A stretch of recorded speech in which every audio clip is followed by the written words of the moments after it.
শুরুতে জানিয়ে দেব একটি রাজনৈতিক ঘূর্ণিঝড় বাংলাদেশের দিকে ধেয়ে আসছে বলছে সাইফুল হক। জানিয়ে দেব আজিজ বেনজিরকে দ্রুত সময়ের মধ্যে গ্রেফতারের দাবি। এছাড়া রয়েছে তেলের দাম বাড়ানো মানে সবকিছুর দাম বেড়ে যাওয়া বলছে মির্জা আব্বাস। সর্বশেষ জানিয়ে দিব কোনো দেশে গণতন্ত্র পারফেক্ট নয় বলছে ওবায়দুল কাদের। এবার একটি রাজনৈতিক ঘূর্ণিঝড় বাংলাদেশের দিকে ধেয়ে আসছে বলছে সাইফুল হক। রিমালের মতো একটি রাজনৈতিক ঘূর্ণিঝড় বাংলাদেশের দিকে ধেয়ে আসছে বলে মন্তব্য করেছেন বিপ্লবী ওয়ার্কার্স পার্টির সাধারণ সম্পাদক সাইফুল হক। জাতীয় প্রেস ক্লাবের সামনে বাংলাদেশ বিপ্লবী রিকশা শ্রমিক সংহতি আয়োজিত সমাবেশে তিনি এসব কথা বলেন। সাইফুল হক বলেন, দেশে বিগত সময়ের তুলনায় দুর্নীতি বেড়েছে। বেনজির একা না, তার মতো মাফিয়ারা বাংলাদেশকে গিলে ফেলেছে। গোটা রাষ্ট্র আজ দুর্নীতিবাজদের আড্ডাখানায় পরিণত হয়েছে। সাবেক সেনাপ্রধানকেও নিষেধাজ্ঞা দেওয়া হয়েছে। এটা সেনাবাহিনীর জন্য লজ্জাজনক। ক্ষমতায় থাকার জন্য সরকার এসব কর্মকর্তাদের যা খুশি তাই করার সুযোগ করে দিচ্ছে। এর দায়ভার সরকার এড়াতে পারে না। তিনি বলেন, ভোটের অধিকার ক্ষুণ্ণ হওয়াতে সবচেয়ে বেশি ক্ষতিগ্রস্ত হয়েছে গরিব মানুষ। রাজনৈতিক দলগুলো সমাবেশে রিকশা শ্রমিকদের ব্যবহার করে, কিন্তু রিকশা শ্রমিকদের অধিকার নিয়ে কোনো কাজ করে না। শ্রমজীবী মেহনতি মানুষদের অধিকার নিয়ে কোনো কাজ করে না। রিকশা শ্রমিকদের দাবির প্রতি সংহতি জানিয়ে সরকারের উদ্দেশ্যে তিনি বলেন, আগামী বাজেটের আগে রিকশা শ্রমিকদের সাথে বসুন, আলোচনা করুন। তাদের ভাগ্য উন্নয়নে বরাদ্দ দিতে হবে।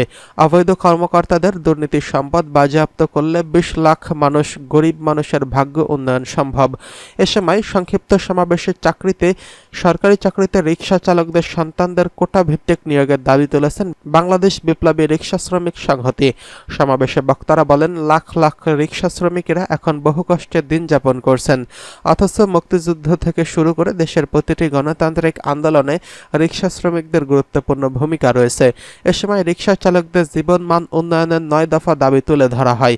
তাদের দাবিগুলোর মধ্যে রয়েছে পরিবেশ বান্ধব রিকশার আধুনিকায়ন করা, রিকশার শ্রমিকদের জন্য সারা বছর কম দামে রেশনের ব্যবস্থা করা, সরকারি চাকরিতে শ্রমিক পরিবারদের সন্তানদের কোটা ভিত্তিক নিয়োগ দেওয়া, শ্রমিকদের অঙ্গহানি ভাতা ও মৃত্যুকালীন অনুদান ভাতা প্রদান নিশ্চিত করা, রিকশা শ্রমিকদের নবায়নবিহীন ফ্রি লাইসেন্সের আওতায় নিয়ে আসা, বেকার ভাসমান খণ্ডকালীন রিকশা শ্রমিকদের পুনর্বাসনের ব্যবস্থা করা। সমাবেশ শেষে প্রেস ক্লাবের সামনে এসে সড়কে রিকশা চালকদের নিয়ে একটি র্যালিরও আয়োজন করা হয়। এদিকে আজিজ বেনজিরকে দ্রুত সময়ের মধ্যে গ্রেফতারের দাবি। সাবেক সেনাপ্রধান আজিজ আহমেদ ও সাবেক পুলিশের আইজিপি বেনজির আহমেদকে অবিলম্বে গ্রেফতারের দাবি জানিয়েছে আমার বাংলাদেশ পার্টি। একই সঙ্গে তাদের লুটের অর্থ উদ্ধার করে ঘূর্ণিঝড় রিমালে ক্ষতিগ্রস্তদের দেওয়ার দাবি জানিয়েছে দলটি। শুক্রবার 31 মে বিকেলে রাজধানীর পল্টনের বিজয়নগরের বিক্ষোভ মিছিল সমাবেশ থেকে এই দাবি জানান দলের নেতারা। তারা বলেন, আওয়ামী লীগের মুখে মুক্তিযুদ্ধের চেতনা প্রতিষ্ঠার কথা বললেও বাস্তবে তারা দেশের স্বাধীনতা সার্বভৌমত্ব বিরোধী প্রধান শক্তি। কথায় কথায় গণতন্ত্রের বুলি আর অন্তরে এক ব্যক্তির শাসন ও লুটপাট তন্ত্র কায়েম করেছে।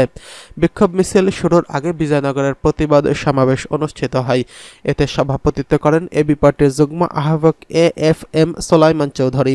দলের দপ্তর সম্পাদক আব্দুল্লাহ আল মামুন রানার সঞ্চালনায় সমাবেশে বক্তব্য দেবেন এবি পার্টির যুগ্ম আহ্বায়ক তাজুল ইসলাম, সদস্য সচিব মুজিবুর রহমান মঞ্জু, যুগ্ম সদস্য সচিব আসাদুজ্জামান ফুয়াদ, সিনিয়র সহকারী সদস্য সচিব আব্দুল বাসেত মারজান, মহানগর উত্তরের আহ্বায়ক আলতাফ হোসেন, সহকারী সদস্য সচিব M আমজাদ খান, যুব পার্টির যুগ্ম আহ্বায়ক শাহাদাতুল্লাহ টুটুল, সহকারী সদস্য সচিব শাহ আব্দুর রহমান, আনোয়ার হোসেন প্রমুখ।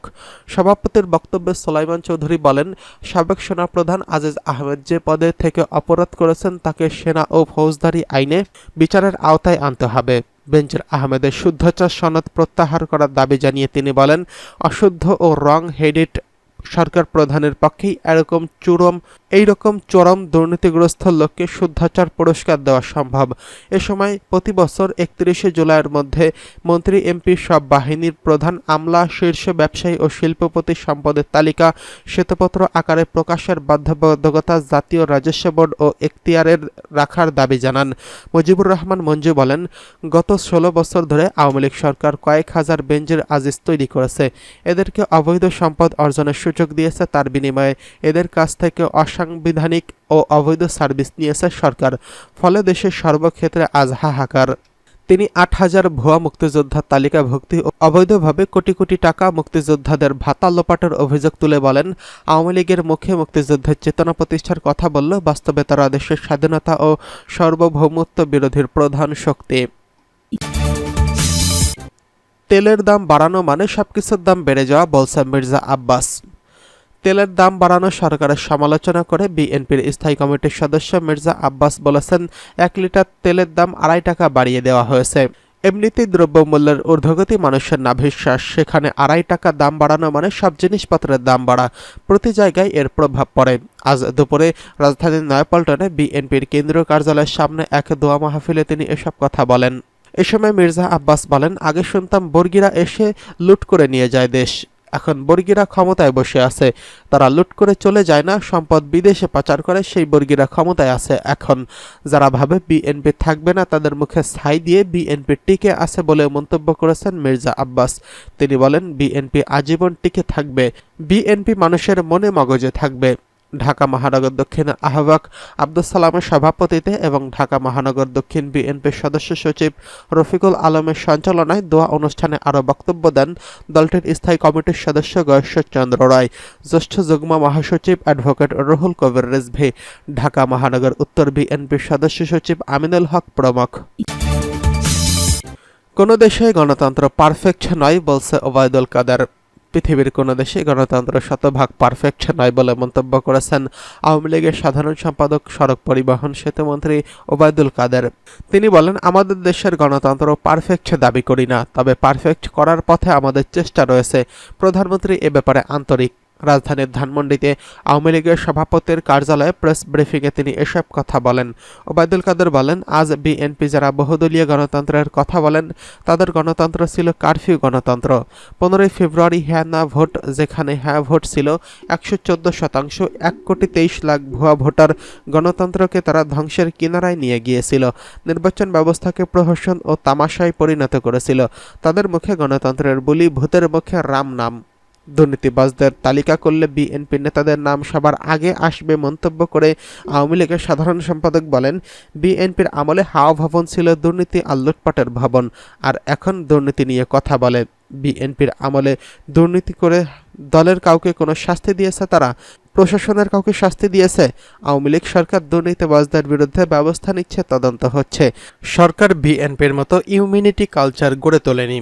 এ সময় নিজের উদাহরণ দিয়ে ওবায়দুল কাদের বলেন, আমি মন্ত্রী যদি দুর্নীতি করি, সেটা কি বিনা বিচারে শেষ হয়ে যাবে? প্রধানমন্ত্রীর কাছে সব খবর আছে, কারা কি করে। প্রধানমন্ত্রীর অফিসেও কিছু ব্যবস্থা নিয়েছে। দেশের অর্থনীতি ধ্বংস করেছে আওয়ামী লীগ সরকার, বিএনপি নেতাদের এমন দাবি প্রসঙ্গে সেতুমন্ত্রী বলেন, সারা বিশ্বে অর্থনীতির অবস্থা খারাপ। দক্ষিণ আফ্রিকার মতো দেশে দুর্নীতি, বেকারত্ব, মুদ্রাস্ফীতি বেসামাল অবস্থা।